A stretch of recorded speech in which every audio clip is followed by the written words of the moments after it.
Well, ni hao, everybody. Welcome back to this big damn verse.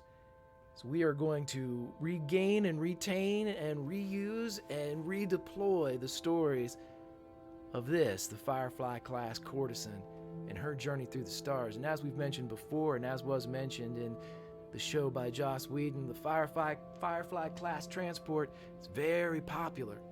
50,000 of them flying in the black. But even though they're popular, and even though there are many, there are a few of them that have stories above all. And so as we look and go and follow again the stories of the Firefly class courtesan, we have to go back to go forward, as we've often done on this show.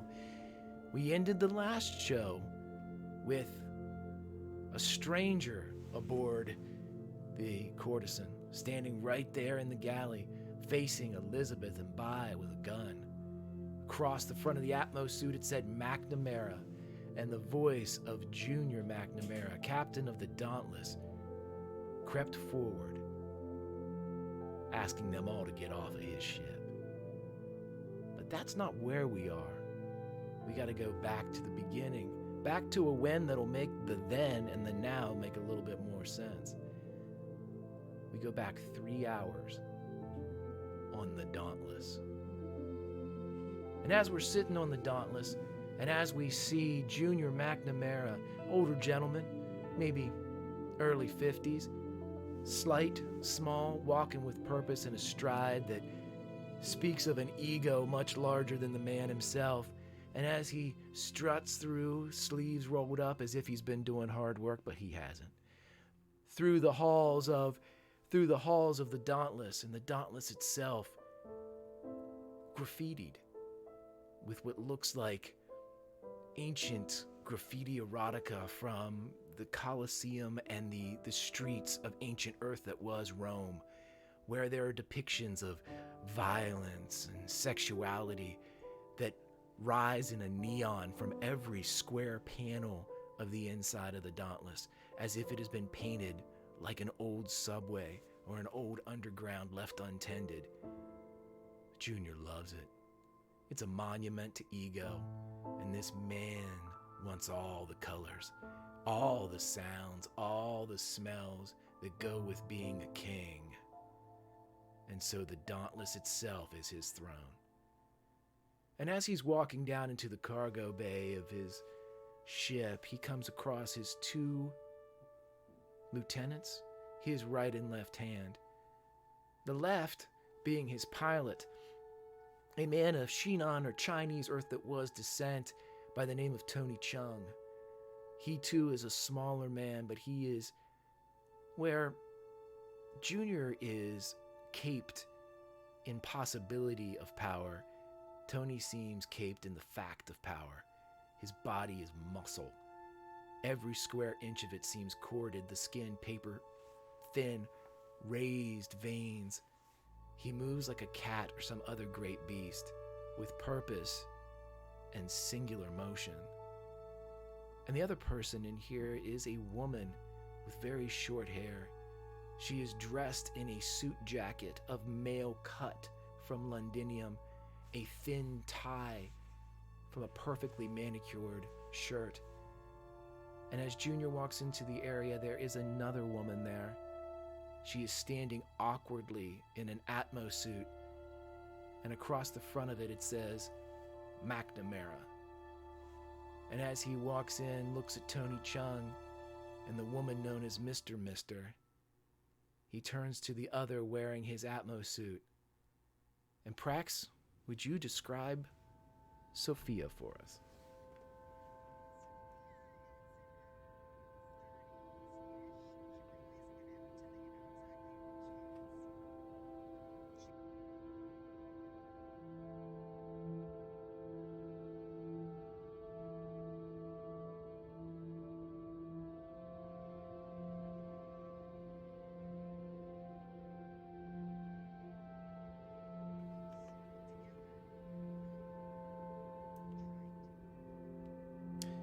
Oh, hold on 1 second. You might be muted to stream because I, of course, can never get anything right. Hold on 1 second.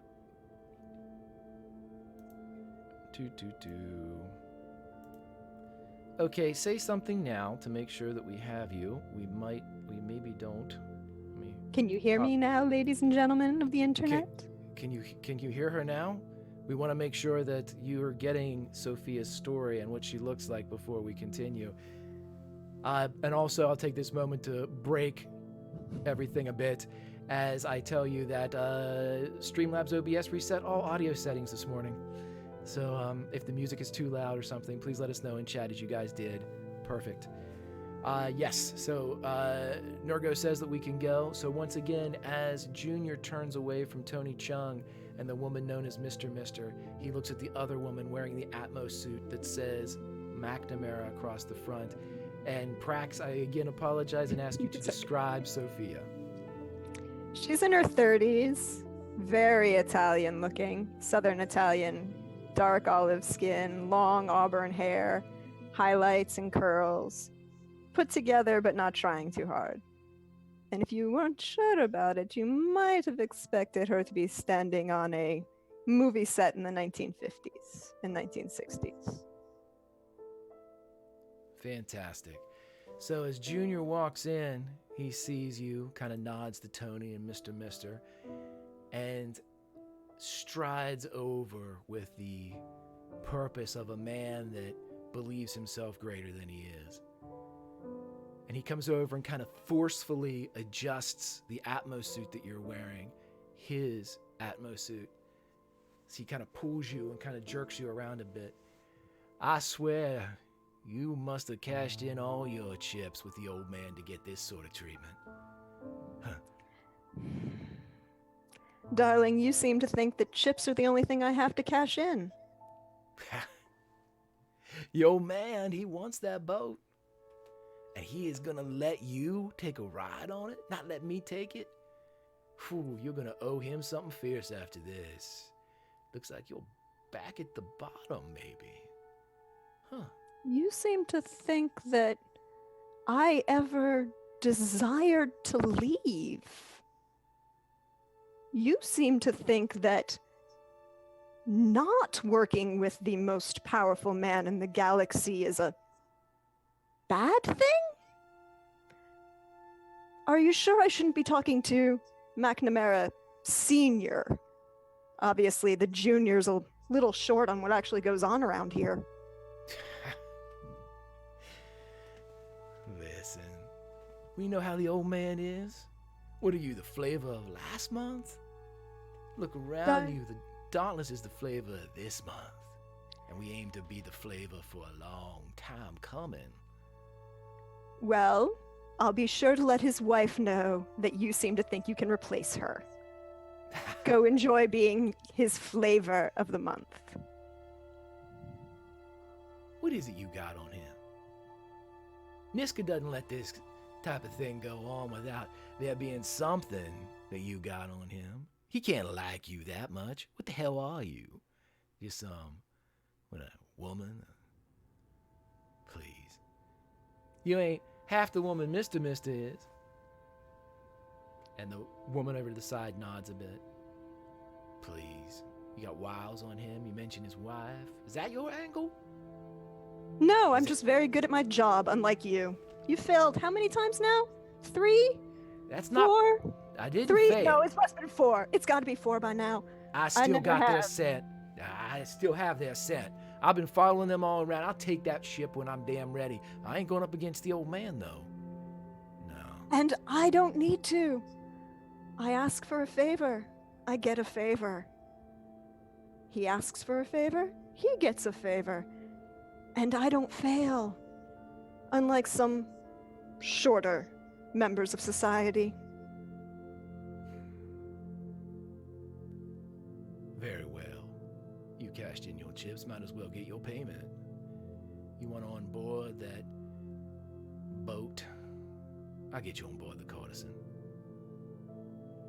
The thing is, I wonder what would happen to you if those people over there killed you. I wonder if the old man would, I wonder what will happen when he finds out that you screwed me. I didn't screw you. What's my job? Get you on that boat, right? Threatening me is never a good way to start a business relationship. I'm not threatening, darling. I'm speculating. And I'm speculating that if you were to go over onto the courtesan and those nefarious ne'er-do-wells were to, I don't know, put a couple bullets in your brain pan, what then would the old man do? Would he figure your cashed-in chips were payment enough, or would he kill that crew? These I are all think he'll things to kill ponder. you first. I'm a valuable Slowly commodity. and with pleasure. I mean, I make him money. Do you? I make him reputation. But which is more important? Being able to get in and out and get the job done? Or to screw it up repeatedly and make him look bad across the universe?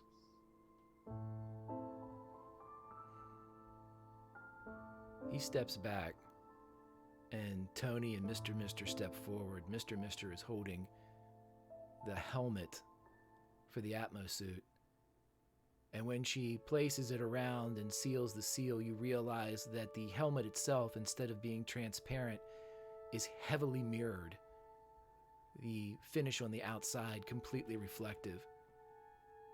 Tony walks forward, and as he's checking the rest of your Atmos suit, you feel something pressed into your right hand of the glove. Barely any pressure, until you realize that some type of firearm has been affixed to the glove. Junior smiles, and when he talks, you can hear him both in the speakers and headphones of your Atmos suit and coming through the speakers from the outside of the Atmos suit. Boy, oh boy, I certainly hope you get along. And they grab you by the arms and escort you to the shuttlecraft, which takes you to the surface of the courtesan. And as Junior is standing in the shuttlecraft, as you get pushed out to the edge, you have 1 second to say something to him, as he can hear you for a moment, and you hear the channel click open. I guess this is where we say goodbye. Risk taker, money maker. There's your boat. Junior, have you ever heard of the word vendetta? And with that, take my love, take my land, take me where I cannot stand. I don't care, I'm still free. You can't take the sky from me. Take me out to the black, tell them I ain't coming back. Burn the land, boil the sea. You can't take the sky from me.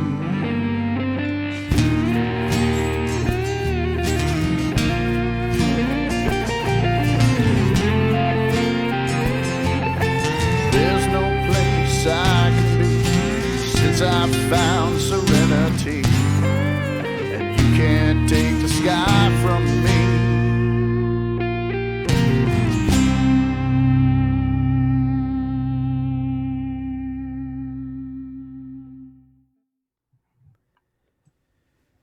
Ni hao, everybody, as we are back, and I will address this immediately. Unfortunately, we do not have, let me make sure I've got everything working here. Somebody that is not me say something to make sure that, yes, okay. Something. We can Yeah, always well, say something. Good, there we go, several somethings. As we are looking around, thank you for the subscriptions that came in. Mike, Robert, I appreciate it very much. Also, we are down 2 crew members today as Eric was just called away to a meeting. Life of the rich and important. Something like that. And then, unfortunately, or fortunately for her, Laura Lania is taking a flight as we speak. It's not aboard the courtesan, however. It is suborbitable. Orbitable. There we go. But we do have the remainder of the cast and our guest star, Sophia, whom you just met. And what we're going to do now is, now that we know what happened then, it's time to find out what happens now. As we flash forward back to the galley of the ship in question, the Firefly, the Courtesan, as Sophia, dressed in Junior McNamara's garb, the reflective case on the helmet, a weapon adhered to the hand of the glove of the suit, as she is standing in the galley, and the voice of Junior McNamara emanates from the suit. I think it's about time you all get off my ship. We have Harriet en route, we have Bai in there, but as they are both being Jaegered, we will have Lo Zhao Li and Bugger Jones show up, and the doc whenever he would like, as I know somebody is in the cockpit. Yeah, Zhao Li has put on a robe at this point, and is just following Bugger Jones, because he said, just let me talk to him. And I'm like, okay, go, let's talk to him. This sounds great. I think the doctor would be following as well, because he was there speaking with Harriet. What are two things that was going wrong? Right. So as you all get there, we are going to say that Harriet, to kind of get her off the scene, Bai takes Elizabeth and moves off to the side. Harriet, in an effort to make sure that her ship is not going to crash, while she sees everything going down here, she pulls a gun and places it in the direction of who they believe to be Junior McNamara. I am going to turn it over to you. Harriet, unlike real Harriet, won't shoot until we all decide that she should. But her gun is out, and for once, the trigger finger has not triggered. As we stand and look at everyone that we have here, actions are aplenty as Bugger comes in, followed by Lo Zhao Li. Bai, it's taking Elizabeth out. The doc comes in as well. He's standing by Harriet as Harriet pulls her gun and points it at Junior and says, I think you mean my ship, or something Harriety. And as you guys are all standing there, who would like to do something first as Bugger's eyes turn back to Lo? I'm giving him the look. You know the look. That was me maneuvering. Loud. Yeah. Left the parking brake on, I think. We've jacked up the sound effect, but sound effects this week. Yeah. I'm gonna look over and see the flight suit of McNamara Jones. Look back to Bugger and be like, I thought you said the Russians were coming. Oh, don't tell me they work for Nishka. Yeah, they do. And he grabs Lo and turns her to the side as Harriet's kind of in a standoff with the Atmode figure. We're going to say this is close enough to bring the doctor in as well. So the doctor, Lo, and Bugger are in a bit of a confidence as Bugger Jones, wearing nothing more than his painted on leather pants, his belt buckle the size of a professional fighter, he turns you to both of you and says, listen. Oh, I'm all ears. Niska's tracking the boat. I work for Niska. But, You work for a lot of people. I do. You can have a lot of bosses, but you only ever have one master. And he looks down at his stomach that reads, Mr. Universe is my master now. Mm-hmm. Your pilot was right. I was making a burst. I knew they were coming to pick me up. I wasn't supposed to access the cube. It's empty. I couldn't get it onto the Cortex, so I got it onto that boat out there. That wreck. It's got a redundancy drive that's just inside of the reserve water tank. Everything that was in that cube, Zhao Li, is in that redundancy drive. It's a geode. It's very important to my master.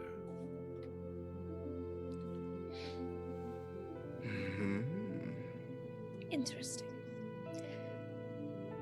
And what are we going to do about... I kind of like side eye And at this point, Like they have nothing to do with the cube? Yeah, we're gonna cut back to Sophia. at this point, I hold my other hand up and just shift the entire body language from standing upright and physical and go contrapposto with the gun hand on flipped outside on my hip and go all the time.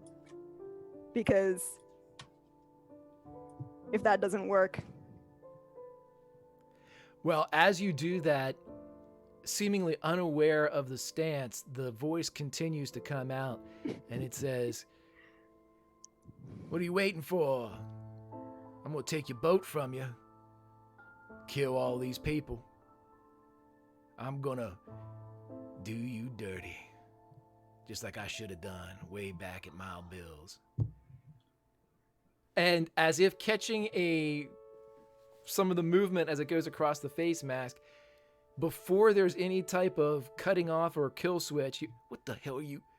God damn it! And it cuts off. You guys all hear that as it kind of bursts through on a transmission.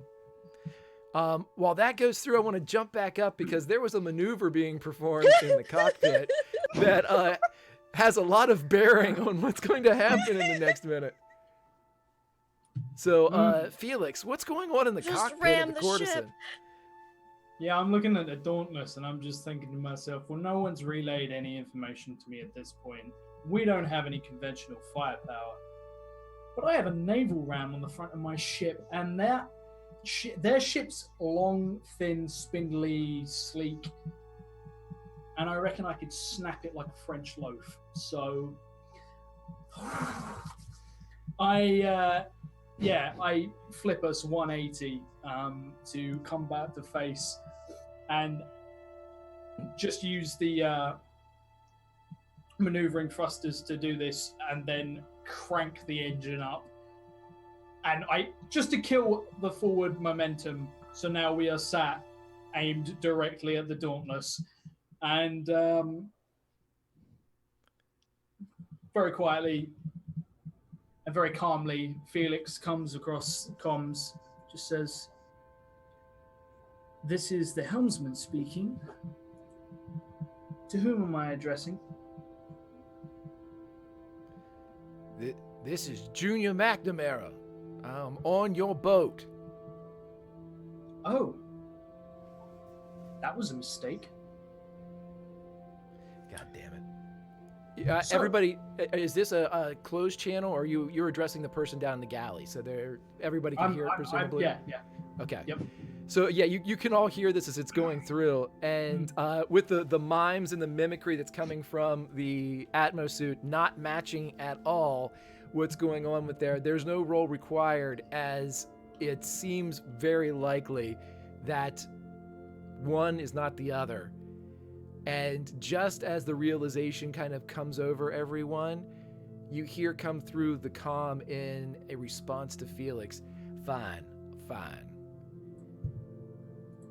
The name Adelaide Niska mean anything to you?"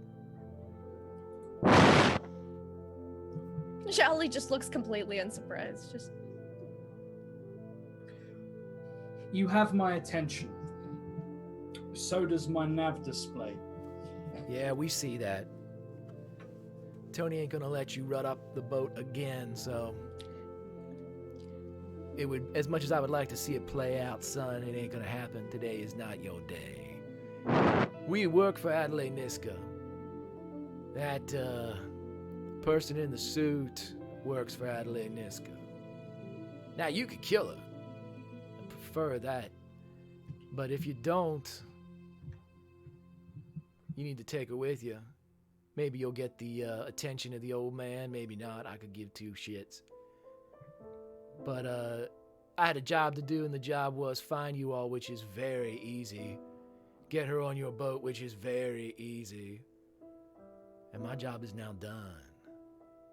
So if you would, have Mr. Jones put that suit on. I'm to take him home.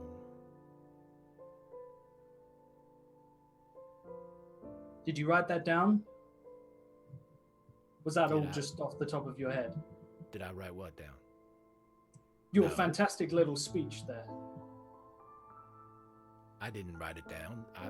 Oh, you're joking with me.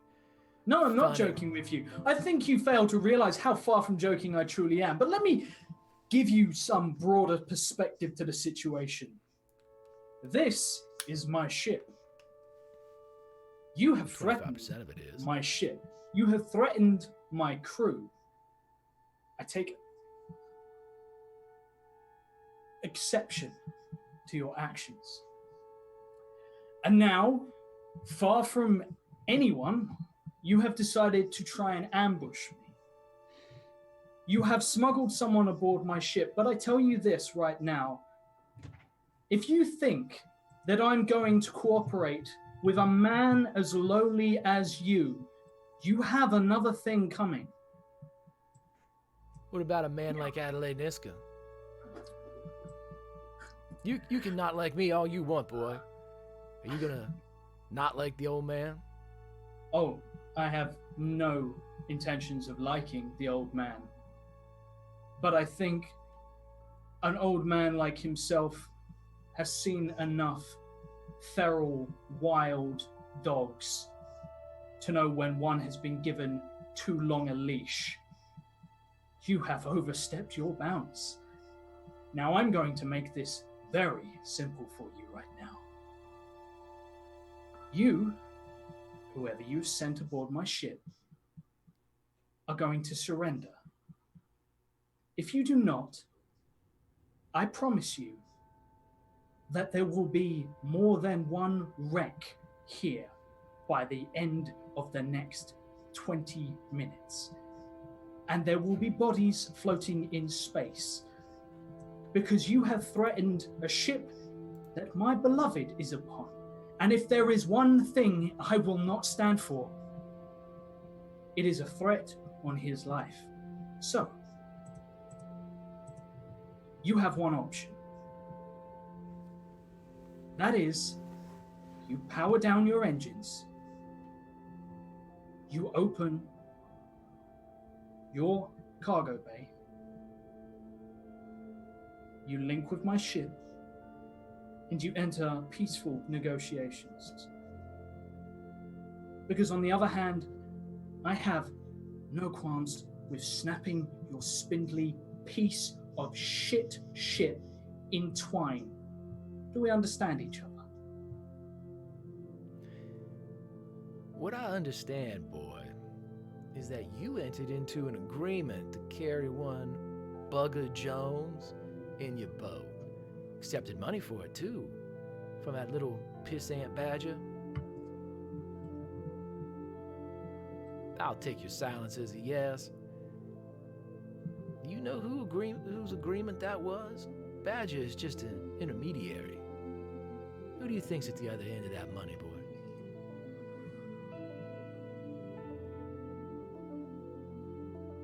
I don't know if you've heard about Mr. Niska's reputation, but if you break a deal with him, well, hell, son, you can leave us scattered here in the wastes. Thing is, you ain't gonna get your deal done. Mr. Niska will know about that. He'll come looking, and believe you me, he's gonna find your boat. Let's cut back down to the galley as what was going on up top is going on simultaneously down there, as it is revealed that the person in front of them is not Junior McNamara. Bugger Jones will step forward with his hands up and begin to take off the helmet of the Atmo suit, keeping kind of a side eye on the gun that's now evidently epoxied to the outside. He pops it open and reveals Sophia. Huh. I know you. I know her. Yeah, Lo, you would know her. Okay. And Sophia, you would know Lo Zhao Li.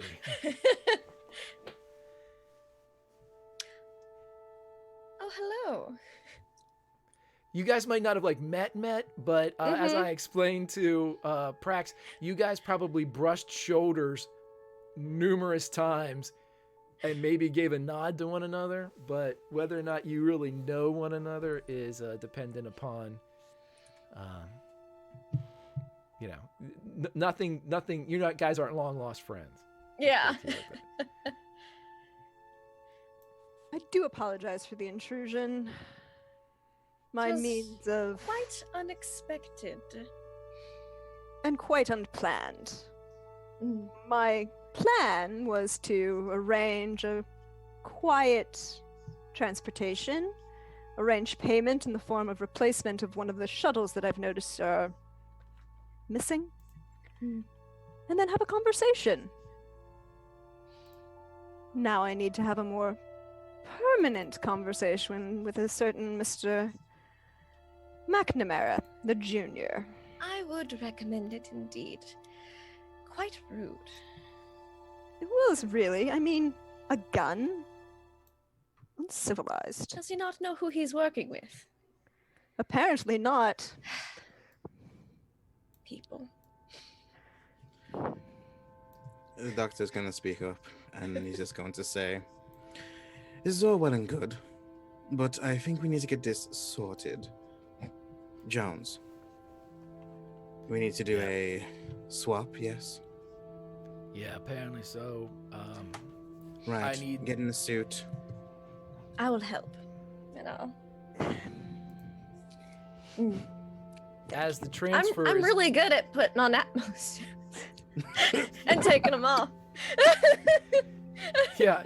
It's just the top button always forgets the top Oh, button. I just. right. The most important part, right? You don't want to be That vacuum seal. right.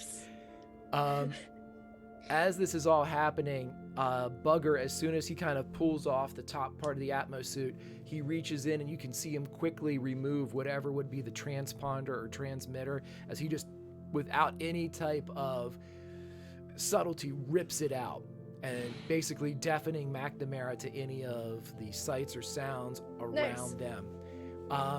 He turns, and as he's pulling this off, he again steps away, and knowing the affiliation that Sophia has with Niska, his eyes linger on the doctor and Lo Zhao Li, and as soon as he begins to pull it back on, he kind of moves over to the side and brings them both with him. Yeah. Jali was offering help with the spacesuit, so he could say stuff if he needed to. Okay, so as he's there, he says, "This is going to get real interesting real fast. That cube is empty. I can't rightly say it's me that did it. They're going to think it's you that did it. I apologize for that." Tisk. You said you stored something on the ship, the wreckage out there, Yeah. and a What little would you have transponder. us do with that information? Take it. I'll find you guys, and or Universe will find you guys. We need that. It's hungry. Anybody got some protein? So, Uh, what exactly did you put on the transponder in detail? Everything that was on the cube. You said it was empty. The cube is now empty. He's moved the information. He cut and pasted rather than copy pasted. Right. I did. Ooh. He smiles at Lo. Yeah, that's exactly what I did. It's a little bit more difficult than that, but I did it. And- That's basically. As I just said to him, and why did you do that exactly? Why are you putting us in this precarious situation? Because Niska doesn't deserve. He kind of makes sure he's talking low enough that Sophia can't hear. Niska doesn't deserve this information. It's not about deserve, it's about a job. We were given a job and you were given that job, and you came on this boat with Harriet's exact specifications. He works for a lot of people. He kind of gestures to his chest and his resume. I have numerous references. I don't care. You had a job on this ship, and you broken protocol from the captain, and you broadcasted. Now you put it all in danger, and specifically broken our word. I don't like my word being broken. At all. Well, here's what I'll do. You see, this boat, and he says this loud enough for Sophia to hear. Mm-hmm. This boat used to belong to Mr. Niska. This was part of his little fleet when he was a younger man. But, he's a little older now. But you see, Junior out there is following you all around because he's using something as old as time to track you. If you all get over to that geode on the wreck, bring it back to your ship and keep it safe, you activate the finder function on it. And he holds up his deck. My VBC will start to buzz and get bigger. And when it does that, I'll know that you found it. And I hid little something on this boat too. I will trigger it. Niska will never be able to find you again. Nor will that asshole out back.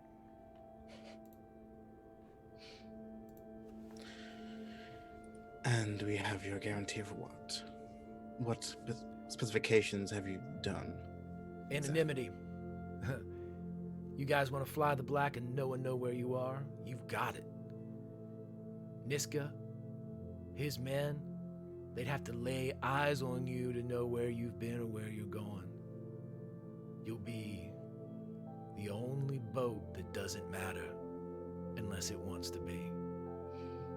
That's a big gift. And he's starting to shrug into the atmosphere. I'm still helping. Right. Still haunted. I still don't like it. But let's say you owe me a little favor too. As this slight's more than just, obviously, this crew. What do you need? Yeah, just a favor. Stick it in your pocket. Come back for it later. As I like help with the spacesuit. Pat him on the chest. Give him a little wink. That's not gonna explode or anything, is it? No.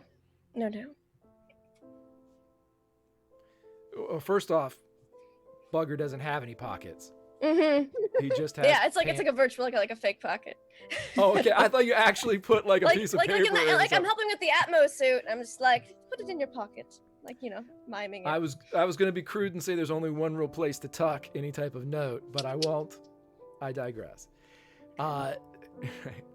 So as he gets done, he looks over and he says it loud enough for again Sophia to hear, and he says, "You can trust this one. She loves her some Adelaide Niska, but she's nice enough." I've heard Why wonderful are you things. He looks over at Sophia. "Why are you here?" So he's kind of pulling in, doing the final checks, Mhm. checking over the You areas. should double check after I help you He's- put your spacesuit on. He's checking over the same areas that Lo Xiaoli just fixed and got ready, and he's just absently checking them and like trying not to, Notices like his buttons are done up like what, but the right side is slightly higher. It doesn't Yeah. quite. I didn't Nothing sabotage matches. him. I didn't sabotage. He owes me a favor. Yeah, so Bugger looks, and as he's kind of readjusting everything, awkwardly wearing the first shirt he's had on in quite some time, he looks at Sophia. "And what are you doing here? You working for Niska on something?" Personal business. "Personal? Sometimes I work for him, sometimes I work for me. Really?" And this seems to intrigue Bugger a bit, so what I'd like you to do is I want you to roll your first roll for us, as we are going to see if Sophia can get through Bugger. I'd like you to roll I'd like you to roll a social and an influence, which is a D8 and a D10. I will also allow you to use your signature asset D8, Niska's reputation. So 2D8 and a D10, and you're looking to beat a 9. Wait, hold on, that one didn't. Okay, so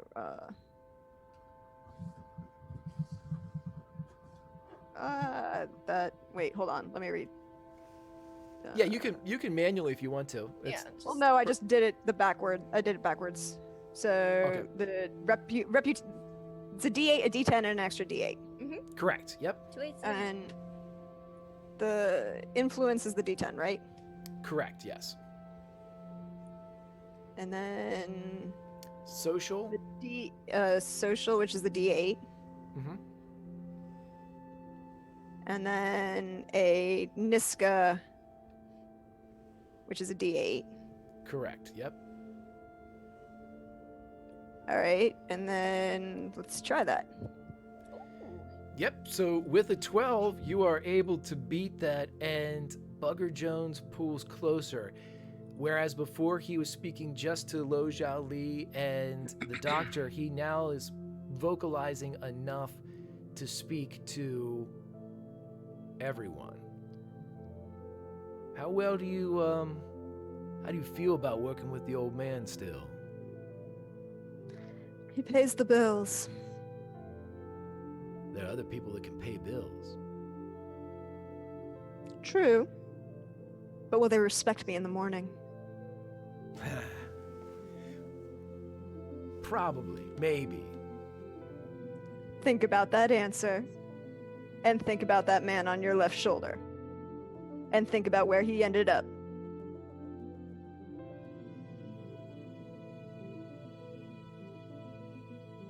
Now, if you're choosing not to work for the old man anymore, that's you. You haven't screwed me.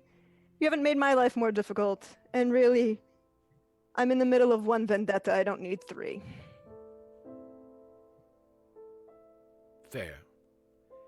If you ever need to have a change of scenery, maybe some more fringe benefits, let me know. And he puts Remember what happened the last time you asked about fringe benefits? As he puts it on, you hear the hiss of Atmo as it goes through, and you can hear him muffled as the intercom system has been disabled. And he says, I'll make you guys silent. As he starts to climb back up to the Atmo, and he holds up the VBC, which is in an Atmo packet, as he's beginning to climb up to leave. However, I believe there's more pressing as he's climbing up the ladder. What's happening on the other side of that airlock door? As we go back up to the pilot station, and we see Felix as he is engaged with Junior McNamara in what appears to be a stalemate of who did what deal to whom, and who really gives a shit. Felix is actually just buying time for the captain to explain, because nobody has told me what the fuck is going on. So at this point, so far as I know, the whole crew is compromised. I'm alone on the ship, sealed in the cockpit. I'd really appreciate some kind of sit rep here, guys. Would be the best, because otherwise I'm going to do something you ain't going to enjoy. I was going to say I was going to make my way to the cockpit while they were talking. Shelly was going to intercom as soon as Bugger walked away. Yeah. Okay, yeah, so we'll say that as Bugger is climbing up is just about the same time. It's a short trip from the galley to the cockpit as the doc is able to open up the cockpit door and address Felix directly. No, he is not. You can tap on the cockpit door. Oh, you can tap on the cockpit door. That's right. It's sealed. It's sealed. That's right. There's no fucking way I'm letting anyone in my cockpit right now. But yeah. Do. Felix, it's me. Open up. Need to talk. Everything's sorted outside. Don't do anything stupid like I've heard on the intercom. Felix, like, when the door opens, you have a very large revolver. You are staring straight down the barrel. I'm like, no chances whatsoever. Look, we've done the deal. Bugger Jones is walking off. We've got someone on coming in. More importantly, he fucked us. He sent that little cube's information to that wreck out there. So we need to achieve that. He's dumped it on a wreck Yes. that's already been scavenged because he assumes no one will look. Why has he told us?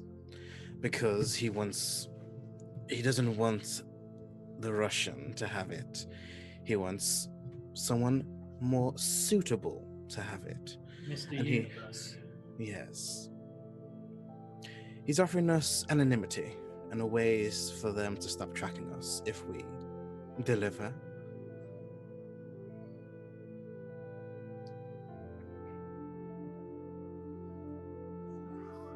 Sort of.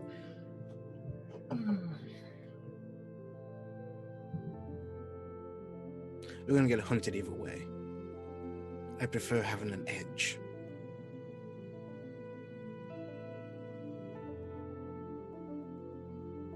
Our biggest problem at the moment is the fact that someone is able to track us so easily.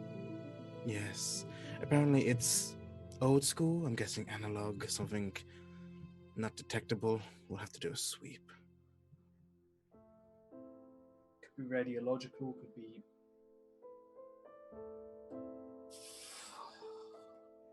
Felix is really fed up with people taking such interest in his ship. What are the terms of this deal? Collect, keep, and deliver. To People whom? want it. And I make sure like the comms are off and we're not broadcasting. Oh, yeah. We've seen what's on there. We know what this will probably mean.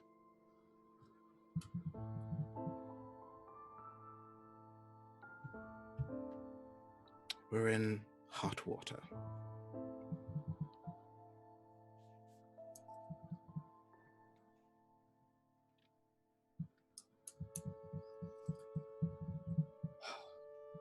We have to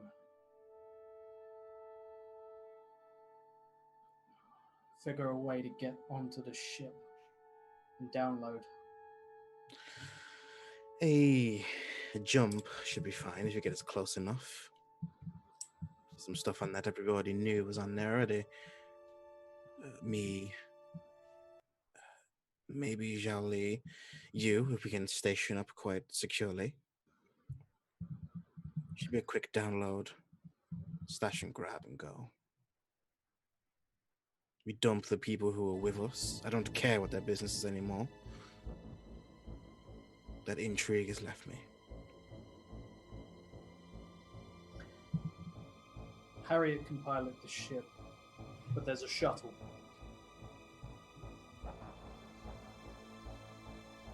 I'll come with you. Oh, so Zhao Li seems to know this person is with us. I have no idea who they are. Who? What person? The exchangee, and I forget the name. Sophia. Sophia. Her name's Sophia. Apparently she works for the old man. Apparently, who knows what people say anymore. Why is she on our ship? Why are any of these people on my fucking ship? Our ship. I have claim to.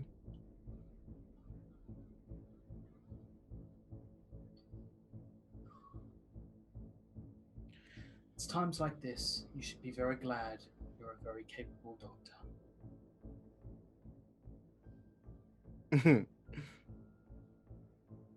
We're gonna have to do this quick. Indeed. They're waiting downstairs. Booger Jones has already left the hatch.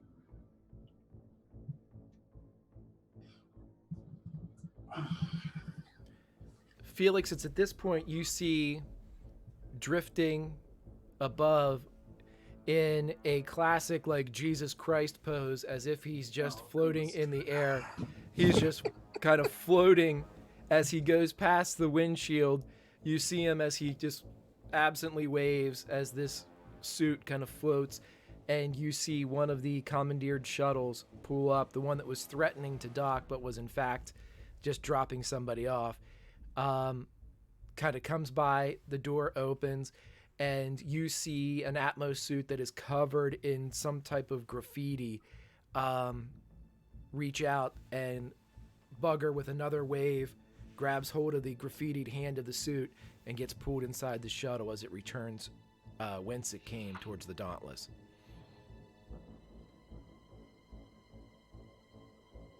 I put my hand on your shoulder just before we go down, Felix, and I just say, I take back what I said. The intrigue remains. everything was done by Badger. No. Badger's not smart enough to put something like this together. No, I mean our two jobs. The VIPs and Booker Jones. The corporation they're a part of is very lucrative. You can't discount connectivity. Keep it in mind. I'm going to roll us. Under the pretense of avoiding debris that's still floating around the station, as we do, we'll use the inertia to make a jump for the station. Once we're on board, Harriet takes over here, and we'll play them at their own game.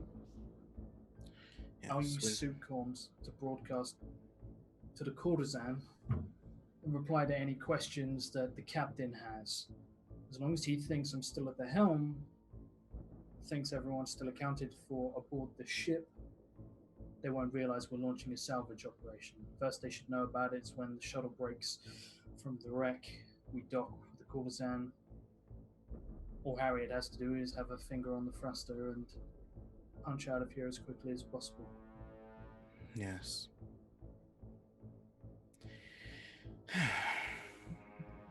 Don't like it, but yes. Do you really want to leave, though, Lee and is unknown as they go to that place? You have no idea what they're planning once they get there. As I said, the VIPs possibly lying. Anything could be waiting for them when they get to the destination. What did she say brought her here?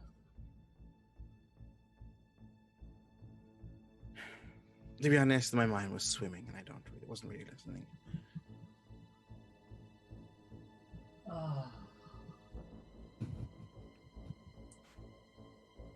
You know, I'm really evaluating my time here.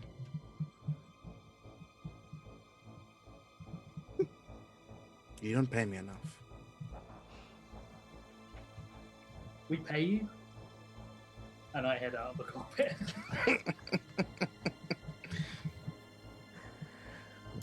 Okay, as you guys get down there, you see that Lo Zhao Li and Sophia are alone in the galley, and what's going on?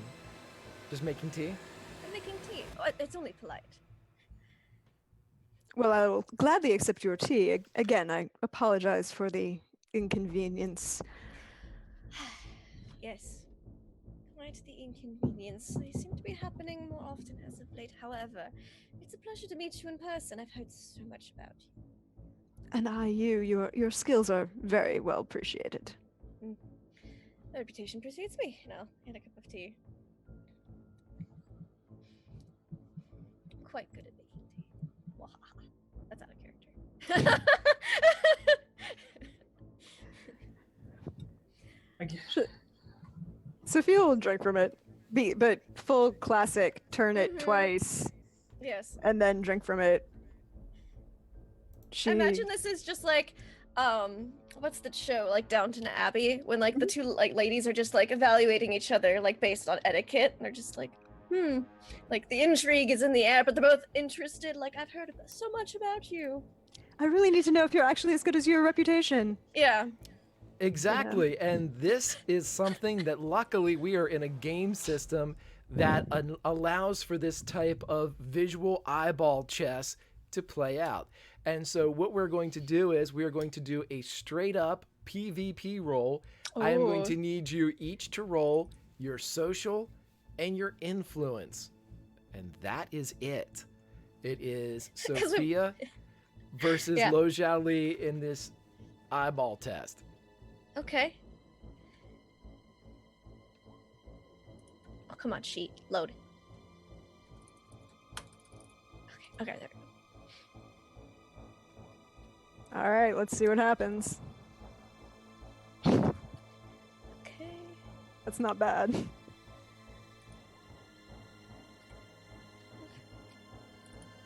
I'm gonna add my big damn hero die. You don't want to be beat, right? So No. you can burn a D12 if you want here. This will be your... Go right ahead. That's right. Okay. That's right. Yeah.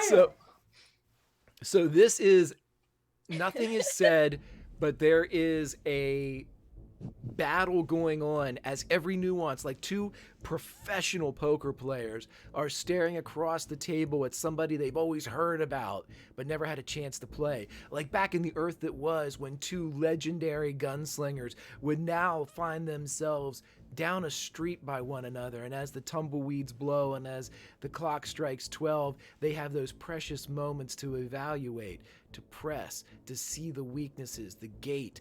And this is exactly what's going on at a level of mental acuity between these two. As Sophia and Lo Jiaoli measure, weigh, look for hints, look for any type of weaknesses, a give, a weakness in the eyes, a twitch, as the tea is expertly turned twice before sip. No, there's, parry, dodge. It's a fight. There's fencing swords out. The tea is perfectly prepared. Parry, dodge, dash. As the two look at each other, the silence is maintained. It is unbroken as each respects the other's view. Parry, dodge, blast. Nothing gives. And at the last minute, as Lo Jiaoli maybe has felt the most uncomfortable she has when evaluating somebody in one time, whether it's by exhaustion or just a slight tremor that no one else but Lo Jiaoli would notice, fluctuates through the pinky that is curved over the teacup, just slightly shivers. And it's enough for Lo Jiaoli to consider it a victory. Well, And that's what the other two walk into. we're just sitting here drinking tea and having very polite conversation. But it's like really intense feeling in the room for some reason. But Felix, nothing on the face. But you Nice can cut tea. it with a knife. Thank you. Felix walks down and walks up and just stands like deliberately uncomfortably close to Sophia. She'll look up at him and go back to drinking tea. I have not been introduced. Of course. Yes, I would have been like mid yes. This is our pilot, Felix. Felix, this is Sophia. Charmed, I'm sure. There is no Oh. handshake. Well, and she's gonna take her hair, which was up and tied in a scarf, and just kind of shake it out, and then tie the scarf lightly around her neck and go, I do apologize for the inconvenience. The original plan was to be much more cordial. I shall have to make note of the fact that Mr. McNamara is an incompetent ass as well Does as he being a work jackass. for Niska, as he claims? He likes to claim that he can do jobs well. He's failed 4 times. You take your pick. Mr. Niska has given him an opportunity. So far, he has failed at every opportunity that Mr. Niska has given him. I do not think that Mr. Niska will continue to employ him much longer. Mr. Niska seemed to have quite a lot of familiarity with the man. I do. What's your purpose on this ship? I needed an invitation and an entry into Alleluia. And right now, you're the only ship going there.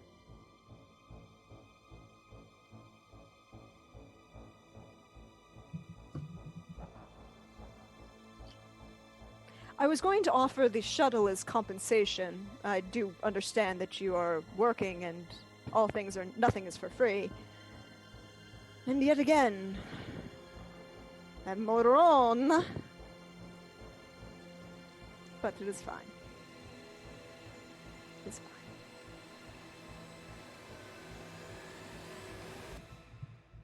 What are your skill sets? The answer is yes. I have them. Are you armed at the moment?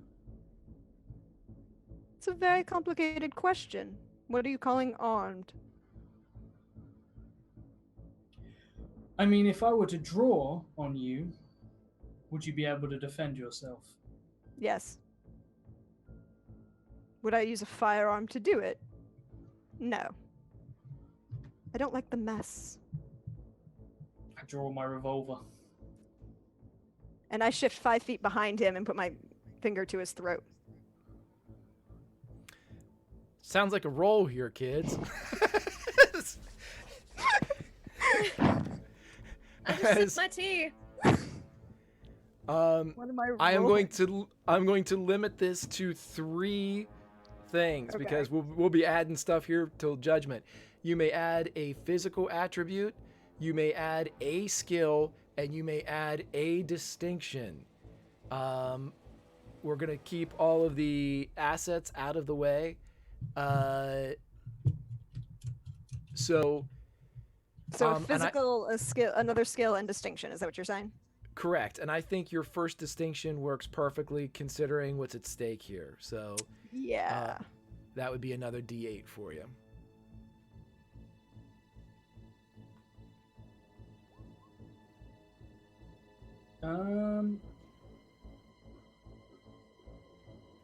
A lot of PvP rolling here today, kids. Yeah. To clarify, if I win, I'm not pulling the trigger. I'm not actually going to shoot her. Not that Right. this is broadcasted in any way, but yeah. This is yet another test and show of strength. I got it. There are numerous gauntleted pissing contests going on right now. So I don't think I have a distinction that's appropriate in this situation. Oh, there we go. That's what I thought.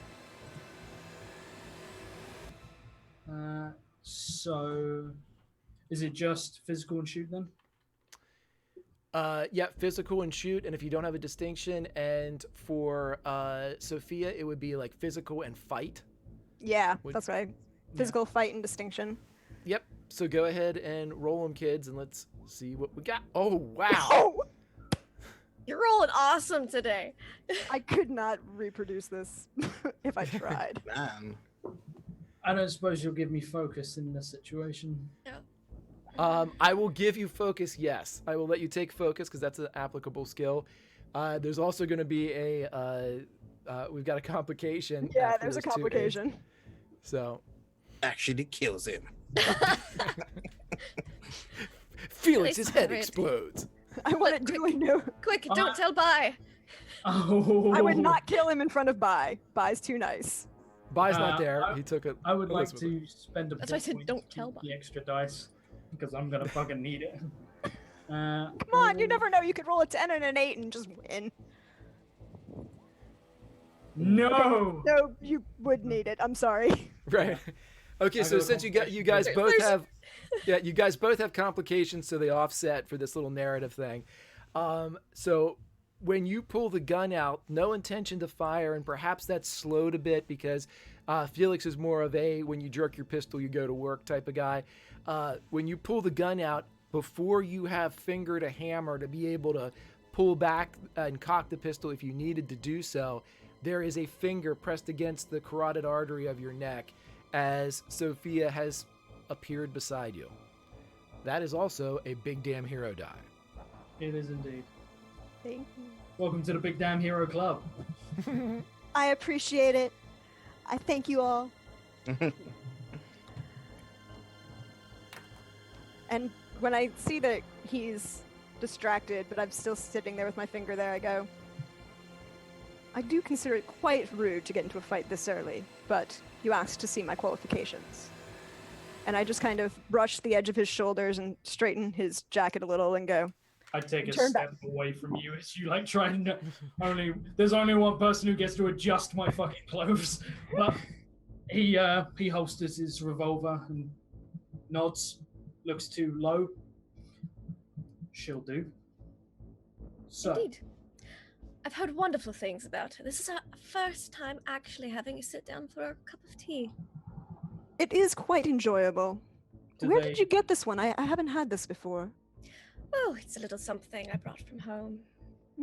Always the best. If you give me an opportunity when I have some time, I'll make Ladies, some sauce. Yes. low. Yes. Do you happen to have to-go cartons? Yes, I think Bai has some. Fantastic. These are to go. We have work to do. And I'm going to march off to inform Harriet that she's taking over the ship for a limited time. I say to you as you walk out, Felix, kind of like maybe in the hallway. I think we should go together, all of us. We did a salvage and we held her off.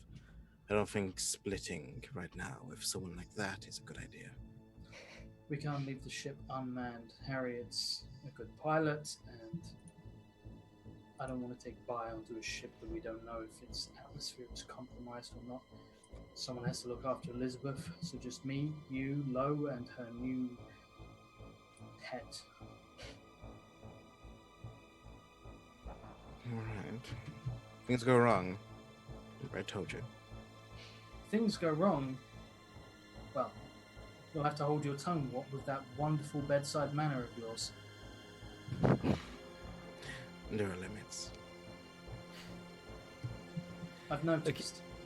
So we have the 4 of you that are getting outfitted to go over to the Angel of Sturgis to investigate the wreck. So Very good. Harriet is going to basically swing the ship round behind it, so for a moment that we have cover between us and the Dauntless, and we are literally just going to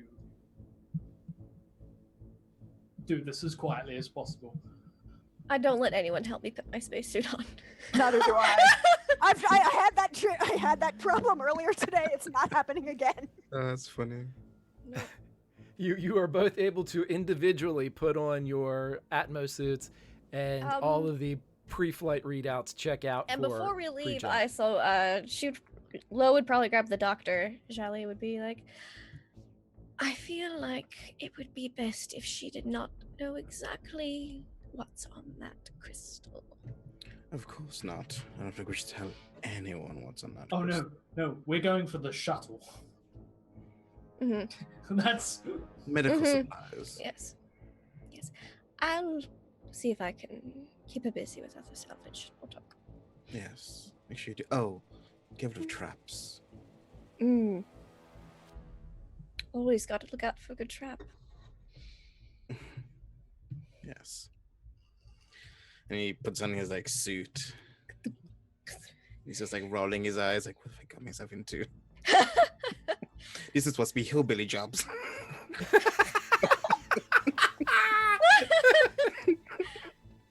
Hey, you're very appreciated for everything that you do, Doctor.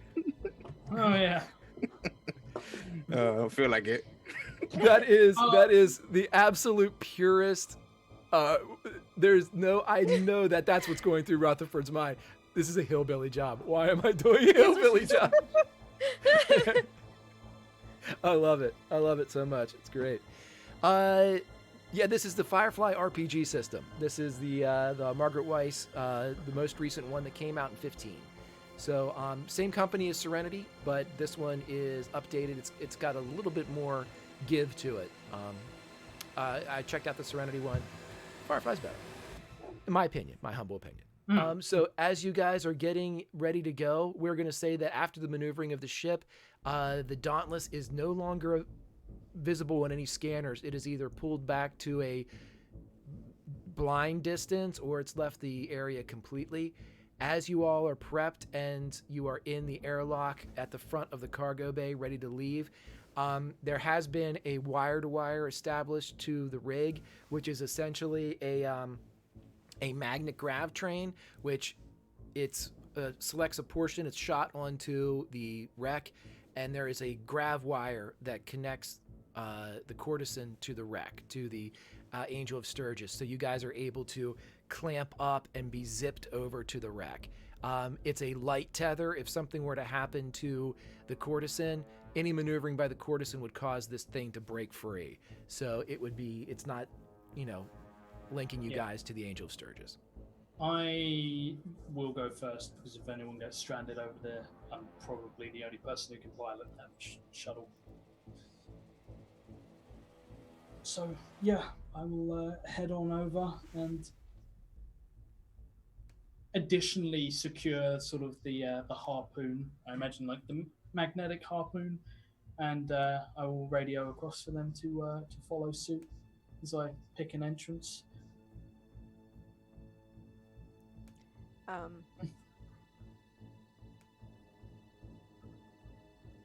Yeah.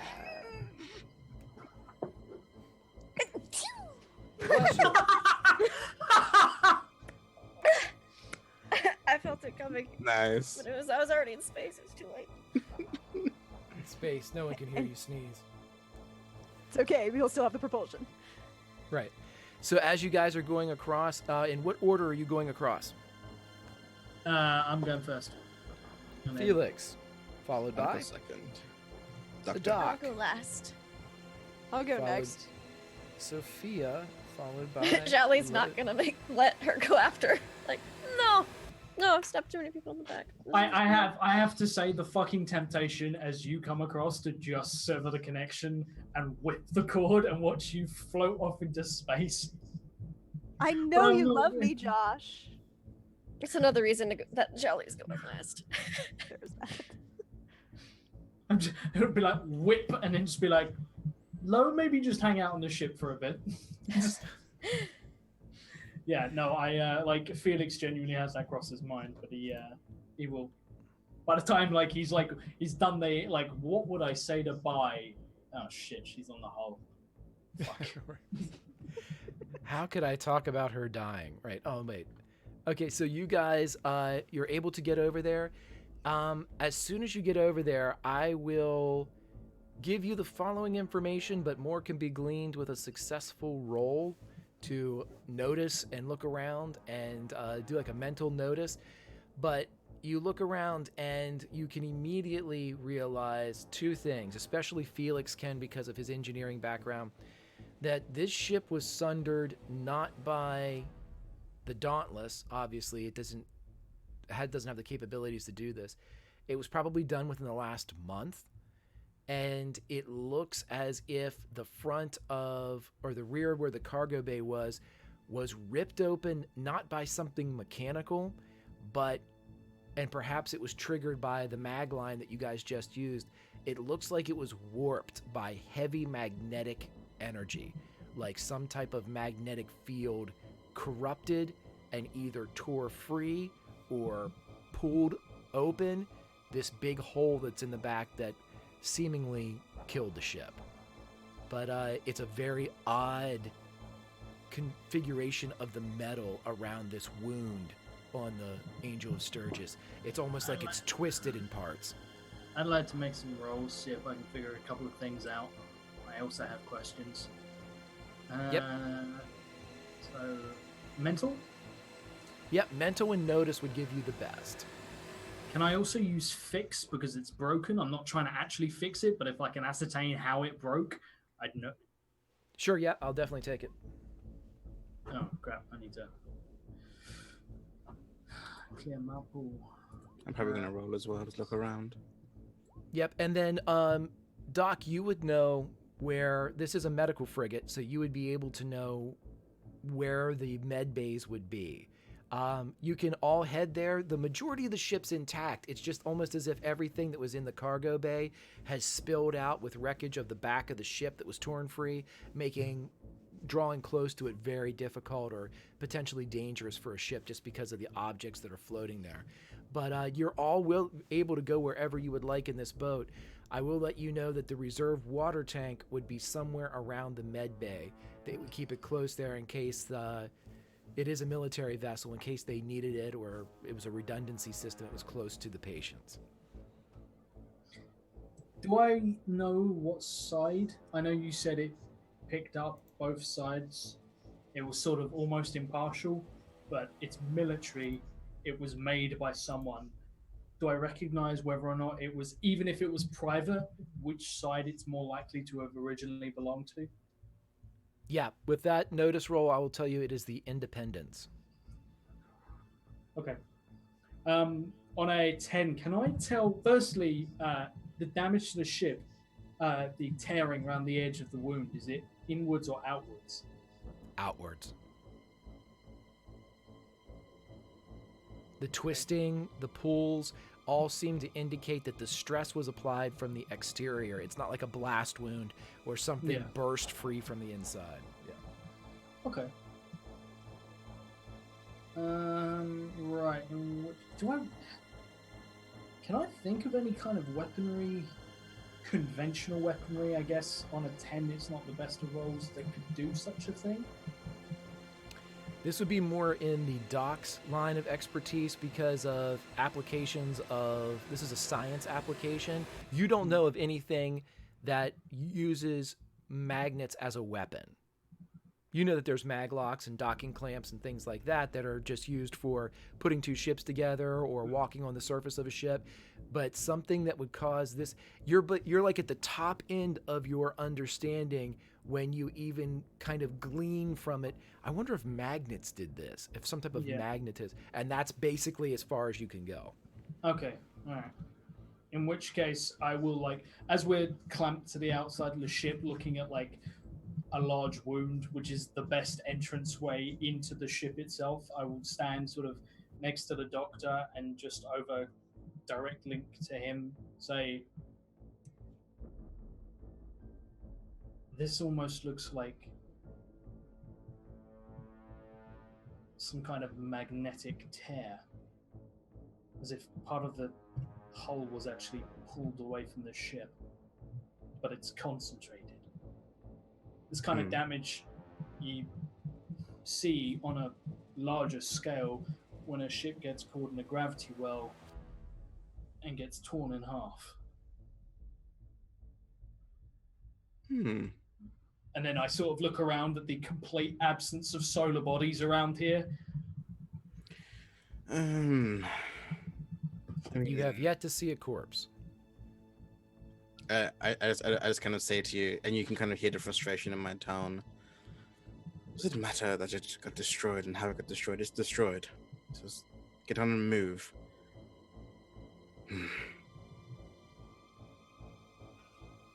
And with that, Felix will climb inside.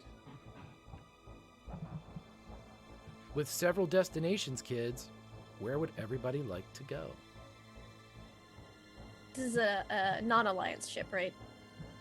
Yeah. It is. It's but it's considered neutral since it is a medical frigate. Yeah. Okay. What would you have told me to get me to come with you guys? You mentioned the shuttle. Ah, okay. There's a shuttle on this ship. It's a nice shuttle as well.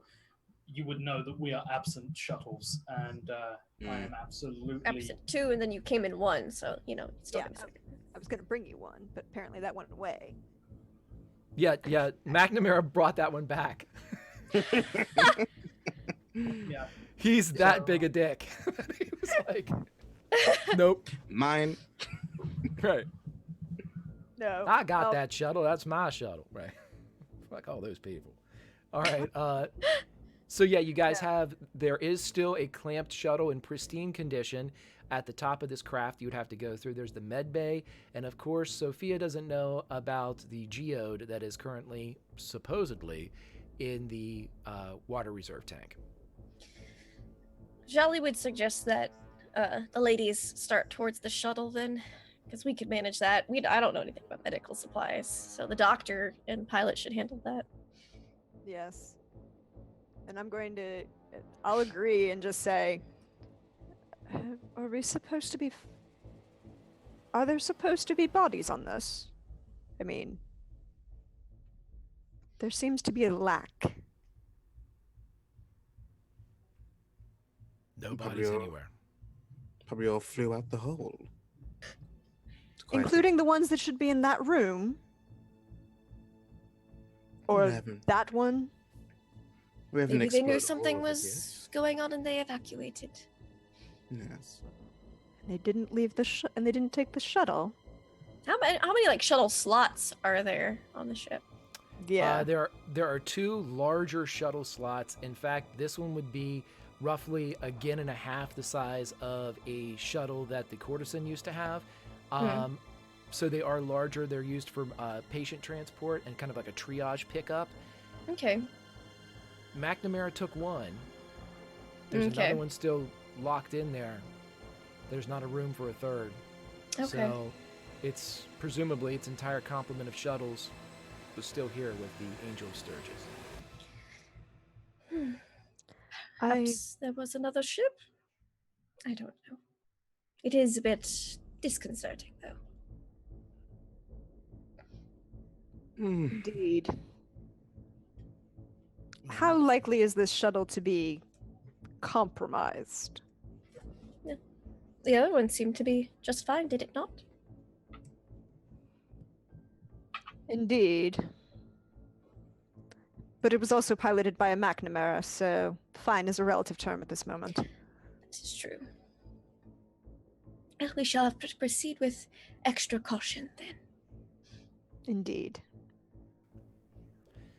So as the two continuing to spar, Sophia and Lo Jiali kind of clunk, clunk, clunk by mag boots up through the Angel of Sturgis, it is moments later that the Doc and Felix are alone. Can you? You have a knack for tracking electrical outputs on a ship. This whole ship should be cold. Whatever he uploaded it to should still have a pulse. Yes. But it was in the water tank. That's in the med bay. Why it's there to begin with is a question. You think that's where it is? Yes, most likely. But someone had to put that there for it to have a relay point, which means his entire ship is now in question. Lead on, and I will follow the dock. Tell me, Felix, you're a man of ships. What does this one speak to you as? You're in a war, yes?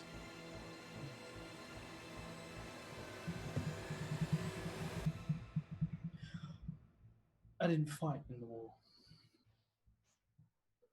I flew humanitarian rescue, relief, aid. Well, that's weird. Bias said you brought the war to them. From the sky. Bai doesn't understand how the military works. He sees a soldier. He doesn't understand that a pilot who works shuttling supplies, medical personnel to and from a planet's surface in the most desperate of situations isn't really considered a pilot to most, a soldier to most. But you have a point. I know ships. This one has a very long and ugly history.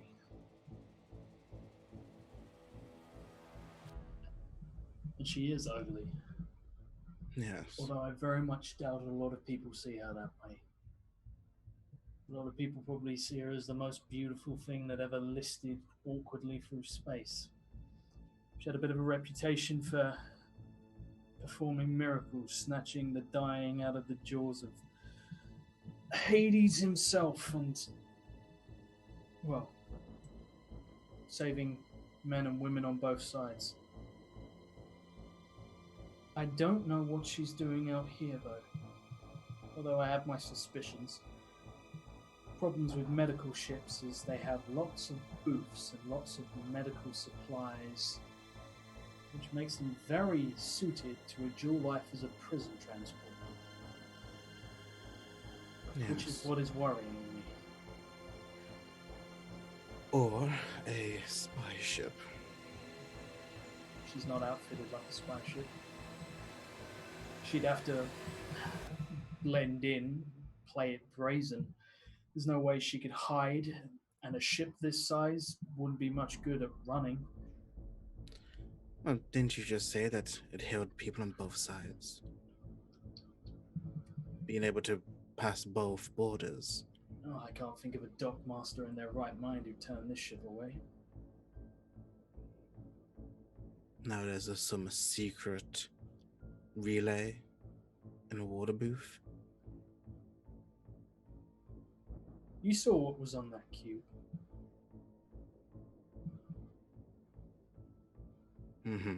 I did.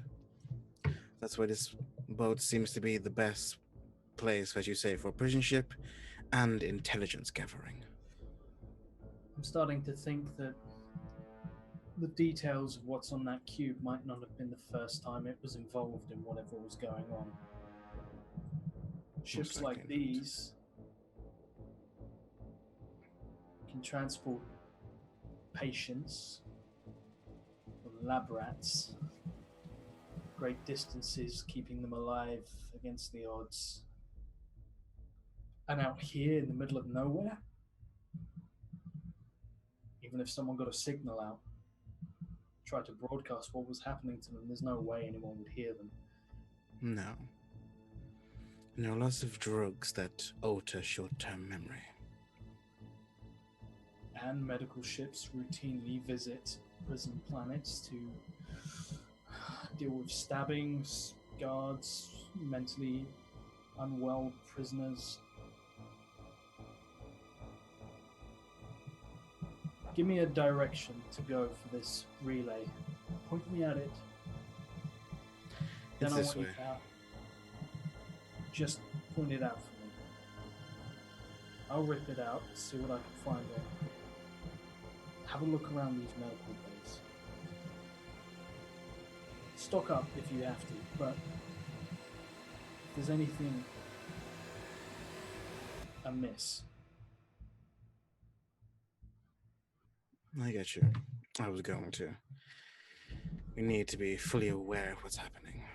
I don't like being someone else's pawn. Over there, see that water tank? Be careful how you get in there. Water's probably frozen.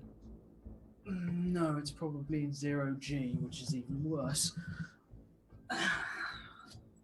Wish me luck.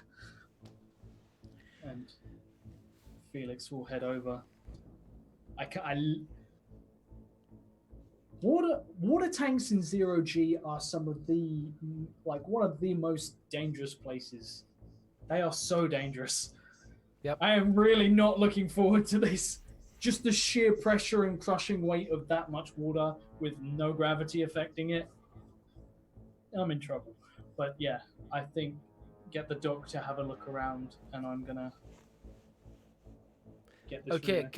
a couple things we'll do is, Felix, as you get over there, you're quickly able to kind of, with the equipment that you've brought with you, you're able to battery boost the reading housings, like the different specs that are on the outside of the tank, and it immediately reads that it is empty. And as we cut back up to the top of the ship, when we have Lo Jiaoli and Sophia getting to the shuttle, you guys are able to use the emergency power access and the battery packs that open up the doors, and you're able to get in and power up the shuttle. It powers up perfectly. It seems as if it is in complete functioning working order. It takes it a moment to kind of rev back up as having been in a vacuum, but it does. It fires, and within moments the atmospheric life support inside the shuttle takes over, and each of your suits tell you that it's safe to take off your helmet. Whether you do so is, of course, up to you. As everything powers up, the exterior running lights of the shuttle also power on. They always turn on automatically when you're this close to either disembarking or docking. And as they kind of flood the side of the Angel of Sturgis, it illuminates that painting or that graffiti that had been put on the outside of the ship that said "Fate of Pirates." And it seems to be meticulously painted, and in several instances you can actually see where a mag boot had stepped into whatever was used to paint, because painting in 0G in a vacuum is impossible, as things would freeze as soon as they were kind of put to the environment. But whatever it is, at one point must have had some type of consistency to it, as there are like prints around, but it still spells out Fate of Pirates. Doc, as you open the first main medbay lab, I'd like everybody else to take off your earphones for me, please. Ooh.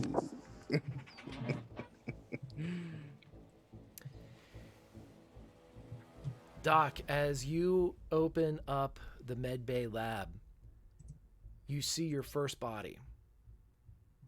And as it's floating in 0G, it's not wearing an Atmo suit, but it is wearing a suit.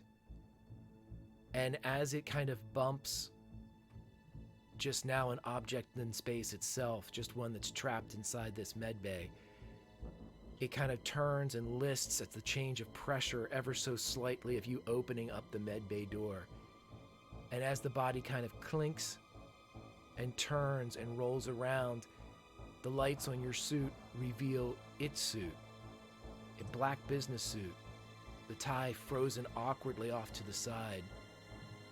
The hands of this individual are blue.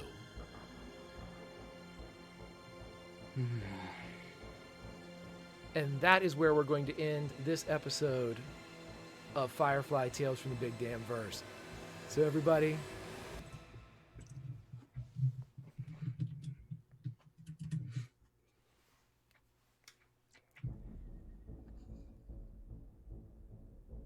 yep.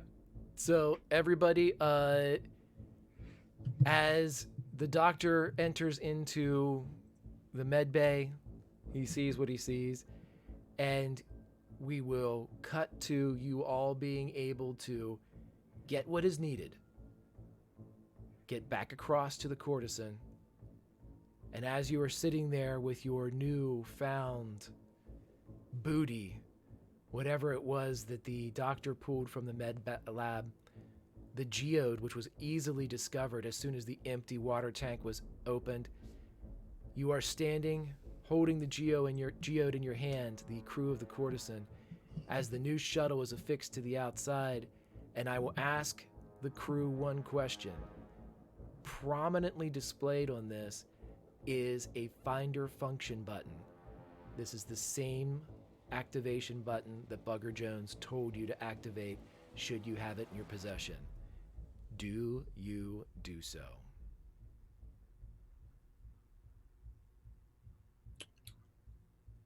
Yes, I do. think that's something that the captain needs to decide. Which is what I'll say. I've already activated it. Yeah. Okay. So as a consensus is taken, this would be something that would be done out of Sophia's sight, but as it is activated, nothing changes. But somewhere coming from Lo Zhao Li's room, a ding sounds.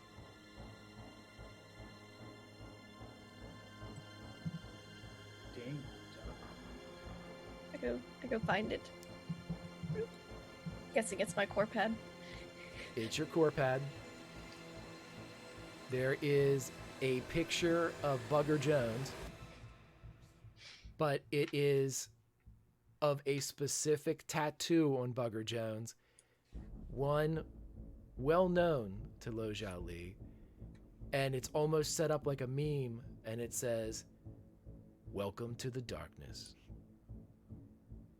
The courtesan is now hidden from the verse. And that's where we'll end this episode of Tales from the Big Damn Verse, as we fly through the air towards Alleluia and Sophia's date with Destiny next week. So before we go around and talk to the cast and crew, I will let you know that Prax will be joining us next week as Sophia continues her adventure on Alleluia. And to let everybody know what Alleluia is, it is a planet in a moon in the core. It was gifted to the Esteban family. They did something very important when the journey from the Earth that was coming to the new verse. something so important that the former countries of the world voted unanimously to let them keep a planet. Not only was this planet special in its own right as an object in space, it is the only place in the verse capable of maintaining, sustaining, and keeping a true, honest-to-God saltwater ocean. Alleluia is the Latino culture. It is old Mexico. It is fiestas. It is everything bright from a vibrant culture that was not lost. And perhaps the only one that still exists as it did back on the earth that was. Alleluia is paradise. And the courtesan is on its way. So we will start with Josh. Josh, what are you thinking, brother? I need. I want to kill. I want to kill Mr. Brannigan. McNamara or Brannigan? Yeah, McNamara. Yeah. You can kill Jack if you want to too. But. No. I want to kill McNamara. Oh God, I hate him. I hate him so much. Like he's such.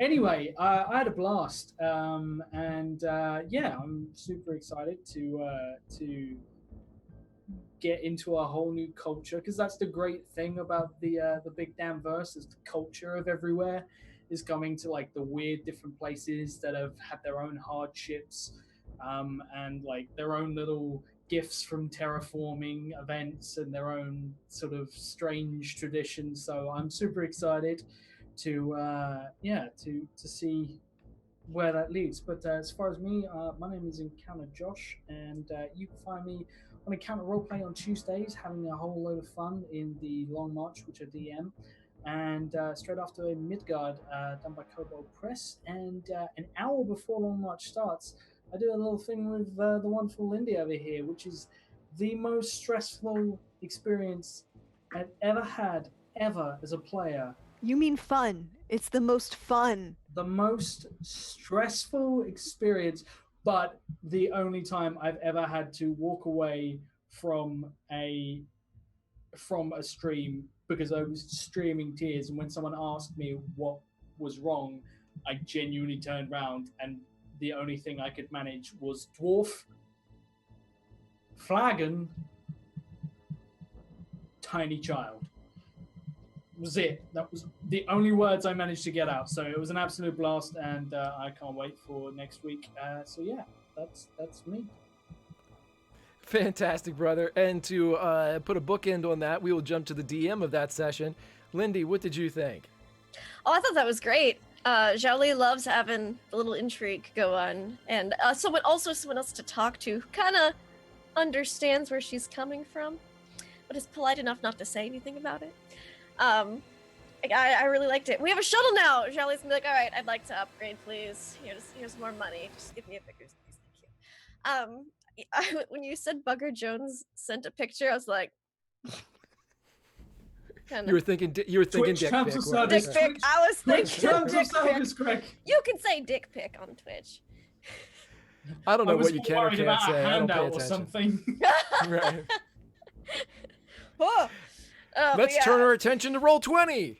Honestly, it still wouldn't surprise me if like the angle was just right, but we'll leave that to the viewers' imaginations. But I had a blast. I love playing Zhao Li. I feel like I'm really, really getting into her, like into the groove of her now, and I love it. I can't wait to next week to see what happens.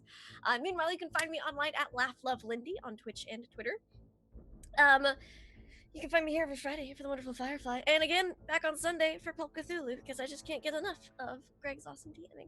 And then again Tuesday Vecna Lives, where I basically sit back and watch the players cause mayhem, and it's fantastic. And then I'm like, oh yes, and then Vecna comes in, and then he was actually your captain in the ship the whole time. And it's great. But you can find my schedule on Twitter. I pin it to the top of my Twitter feed. But tomorrow I would like to plug that on Scraticus's channel at 7 in the morning. We'll see how awake I am. If I stay up all night, I'll be really awake. You'll know if I slept if I'm like, we're pirates. So there's that. And then at 6:30 p.m. Eastern on Power Square RPG, doing something with liches. I don't know. I'll be a monk. It's cool. Awesome. Thank you very much, Lindy. As we go over to Pro, how did the doc do today? I think he did pretty good. I think he's starting to get frustrated with all of this. As he said, he was here for hillbilly jobs. Well, it's this convoluted bullshit. So he's getting very frustrated, and he's just getting very attentive to everything that's going on. But no, I loved today's session. It was great. Thank you for having me. Awesome jamming as always. Love this game. Can't wait for next week. But yeah, I am probably starting. Catch me on Twitch, Twitter, and YouTube. Tomorrow on Scratchfest's channel at 4 p.m. EST. You can catch me and a slew of good people as we're playing a one shot in I believe it's like a hospital one shot. I'm not too sure. It's gonna be great. I play a Coca chicken who thinks he can fly, but no one believes him. His name is Fred Tucky. And on Saturday, you can catch me also as well at 2 a.m. BST with Greg playing Valley of Sutton School. We're currently flying Pentecost the First Flame. Everyone is dying, and I'm crying because I don't know what to do. I might just run away, might just leave everyone and just leave. And on Sunday at 6 p.m. BST, you can catch me on Lorelenia's channel, DMing Path of the Demon Lord, the new Shadow Demon Lord campaign I'm running there, and also throughout the week as well. Thank you for having me. Super great. Everyone was awesome. Yeah, awesome. I loved it very much. And we will go to our guest star, Prax. How did you do today? And how does Sophia's, how do her shoes fit? Are they feeling more comfortable now? They're feeling good. It's all fun. I thank you for letting me play in your sandbox, ladies and gentlemen. It was quite a lot of fun.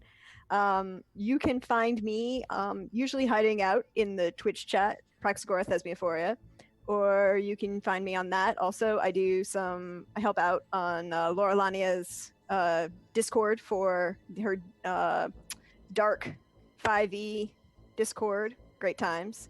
But if you really want to follow me on Twitter, it's at Deirdre Donlin on Twitter, and where I sit and talk about a lot of classics and D&D. And this week, both sides of those life came together as we found a giant black sarcophagus in Egypt, and we decided to open it, like you do. Fun times. Right. I forget who posted it on Twitter, but it was a link to the government decides to open the black sarcophagus, but the Twitter forward was finally some good news. And I thought that was the greatest lead in to that. I thought it was incredibly funny. But I'm just thank you so much. to see Nair laugh tip. Right. It's the end of days, right? It's the King in Yellow. It's whatever it is. I thank you so much for being here. As we said, Sophia's story will continue next week. So make sure you show up, and we will show you Alleluia and all of its glory. But this crew is the best. We will have Eric, and I'm not sure if T will be back next week or not. Follow me on Twitter, and we will let you know. As for Twitter, Grimjack2 on 502 on the Twitches and the Twitters. Tomorrow we have Project Kronos from 2 to 4, the aforementioned Valley of Soot and Skull on the Greyhawk channel from 9 to whenever, and we have Project Athena Pulp Cthulhu from 7 to 9 on my channel. If you haven't followed, please do so you know when we go live. YouTube, please check us out for any past things, or just hang out in Twitter and we will talk and shoot the breeze. But until then, chat, thank you for being awesome. Stay humble, stay great. We will see you next time in the Big Damn Verse. Love you guys.